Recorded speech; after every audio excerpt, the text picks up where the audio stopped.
All right, let's get right into it. Today, we're diving headfirst into the dramatic, bloody, and just brilliant final act of Shakespeare's Macbeth. We are going deep into Act 5, where every single prophecy, every murder, and every last shred of ambition comes crashing down.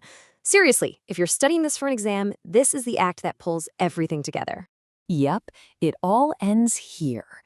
After 4 acts of just spiraling tyranny and paranoia, this is it.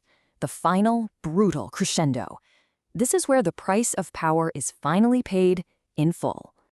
So, Act 5 kicked off, maybe not how you'd expect. It's not with the clash of swords, but with the sound of a mind completely shattering.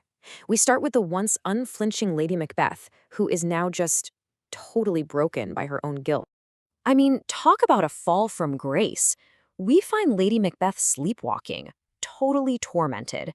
And this line, wow, it's such a stark contrast to how confident she was before, right?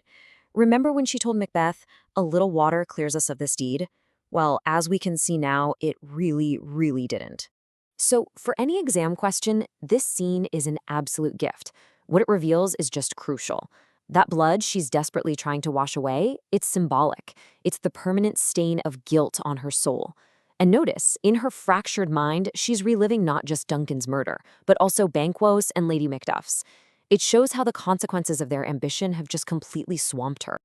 Okay, so while Lady Macbeth's mind is her own personal prison, the actual physical castle walls are closing in too. Macbeth's kingdom is literally crumbling from the outside in as his own thanes, his own men, are turning against him. Oh, this quote is just fantastic. It gives you such a powerful image, doesn't it? It perfectly captures how illegitimate he is as king. Everyone can see it now. He's not some respected warrior anymore. He's like a tiny, pathetic thief who's drowning in clothes that are way too big for him. He's a fraud, and everybody knows it. But while his kingdom is abandoning him, what does Macbeth do? He just doubles down. He's full of defiance. I mean, think about it. He's lost his wife's sanity, his lords, probably his own mind. All he has left to cling to are those promises from the witches. It's this really dangerous cocktail of pure bravado and total desperation. And this brings us to one of the absolute cleverest parts of the whole play. This is where we see how the witches' seemingly impossible prophecies start to unravel. And the best part? It's not through magic. It's through perfectly logical human cleverness. So here's the first big, shocking twist. Macbeth feels invincible, because, hey, a forest can't move, can it? Well, think again. Malcolm, the rightful heir, comes up with this brilliant military tactic. He tells his soldiers to cut down branches from Birnam Wood and use them as camouflage. So from where Macbeth is standing up on the castle walls, it literally looks like the forest is moving towards him. The prophecy comes true in the most unexpected way possible. Now, if that wasn't enough, we get this second reveal. Macbeth still has one prophecy left to cling to, that no man born of a woman can harm him. But when he finally faces Macduff, he learns the devastating truth.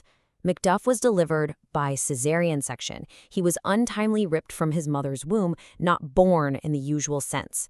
This is the ultimate example of what we call equivocation, the witches using words that sound like one thing but mean another. And with that one sentence, Macbeth's last shield just shatters into a million pieces. Game over. Right in the middle of all this chaos, the siege, the prophecies twisting, Macbeth gets another piece of news. His wife is dead. And his reaction? Well, it gives us one of the most profound and famous speeches in all of literature. The news is just dropped on him. So blunt. He's right in the middle of preparing for battle. And his reaction is, well, it's strangely hollow, isn't it? There's no big cry of pain, just this weary, detached acceptance. It's almost like all the violence has burned out his ability to even feel anything anymore. So instead of grief, he launches into this bleak, nihilistic speech. This image of life as just a meaningless performance is so central. He compares all of us to a bad actor who stomps around on stage for an hour, making a lot of noise, but in the end, it means nothing, and they're forgotten. So, what's the takeaway here? This is his absolute rock bottom.